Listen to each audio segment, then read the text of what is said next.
Now, do you think for somebody like a basketball player, I hear some people who are all into the barefoot stuff and they're like, you shouldn't even be playing in basketball shoes.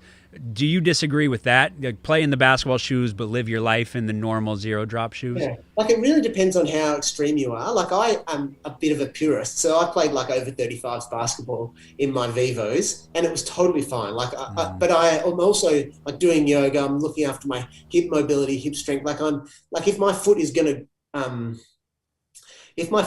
to roll over because I've changed direction, my hips will. I can be confident that my hips are going to be able to control my foot. Okay, so and that's a very low level of basketball as well. So I'm not suggesting that people that play basketball regularly and that are at a higher level and as athletes we can be very set in our ways. So to change the game day shoe is a big deal.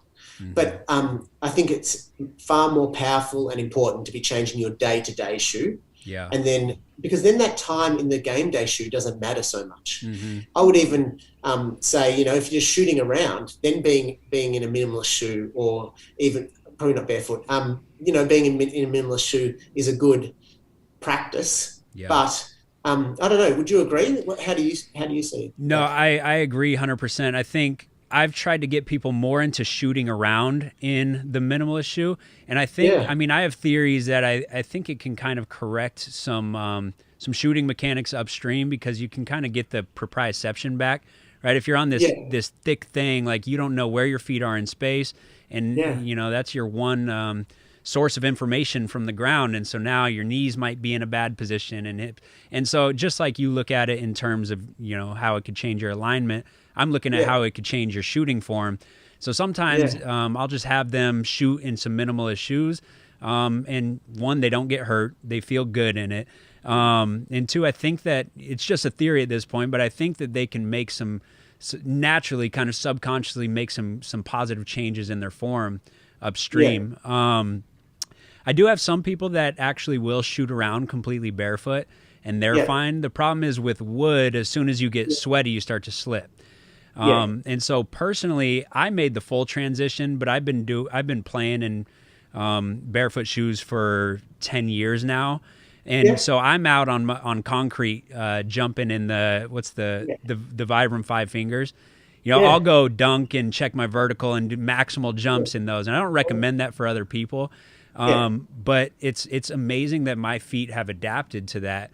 And I would think, okay, this is good for my feet, but the impact, right? Like if I'm going to plant maximally, my heel is going to be jamming in, but it's like my bones adapted, and I'm not even sore the next day when I do get that impact to the bone. Yeah. So there's that SAID principle, the specific adaptation to imposed demand, and our bodies are amazingly adaptable if you just do it slowly. Yeah. And you're now utilizing every part of your body when you're jumping, moving around. Like your foot is not a separate entity. And so it doesn't need to be cocooned and supported. It should be part of the deal. Like if you're cutting through the key or something, to have your foot planted and using all the inside of your legs up into your pelvic floor, because your foot is part of the deal, is far more efficient and far more powerful than having a chunk of rubber on the sole of your foot. Yeah. And that's what you're tapping into. And so if you can, if you have the time and patience and education, then it's worthwhile like plugging away at that, Yeah. My son is 11 and plays basketball regularly in his little Vivos. And at that age, it's really interesting to see, because all the kids have, the Nikes and their big basketball shoes. And he's an athletic kid anyway. But on the court, he's far more like it's obvious that he's dancing around because his feet are part of the deal compared to these other kids that have a big, heavy shoe on their foot. Mm-hmm. And they run up and down the court with this heavy tread, and you can hear them running, and he's like dancing on his toes. Yeah. Like I said, he's an athletic kid. He might be doing that anyway in other shoes, but it's really, really noticeable. And for kids and at that level, really, there is no excuse to be getting them used to something that's a compensation, that's going to create compensations. Mm-hmm. Kids should just all be starting out in as minimal a shoe as possible to play basketball. Absolutely. And I've heard the argument that, you'll put your foot on someone else's foot and roll your ankle. If that's going to happen, you're going to roll your ankle anyway, whether there's a half a boot up around your ankle or not. That boot is not going to control that type of ankle sprain, is it? Right. 100%. And for me, is the number one thing when I moved towards the barefoot shoes is the elasticity that I was getting each step. I was getting so much more elastic energy return, and it's something like 50% of your the elastic energy per step comes from the lower leg. And so we're looking at Achilles and plantar fascia. These things should be springy. And if it has a stiff sole shoe, or now what's popular is the springy insoles. Carbon plate. Yeah, the carbon. And to me, it's like if you're getting that elasticity elsewhere, your plantar fascia and your Achilles are going to go to sleep. They're not going to function properly. Yeah. And so for me, that's the number one thing that I notice is per step, just how much elastic energy that I'm getting compared to in the basketball shoes was huge. So now I'm so used to the barefoot that now when I go to regular basketball shoes, I kind of struggle making that transition now. Because one, they feel so heavy. You're used to moving around with nothing, down there. And so now it feels heavy. But I just don't feel like the same pop per step. Yeah. And a lot of them have all this cushioning because of what you talked about, that jamming down onto the ground.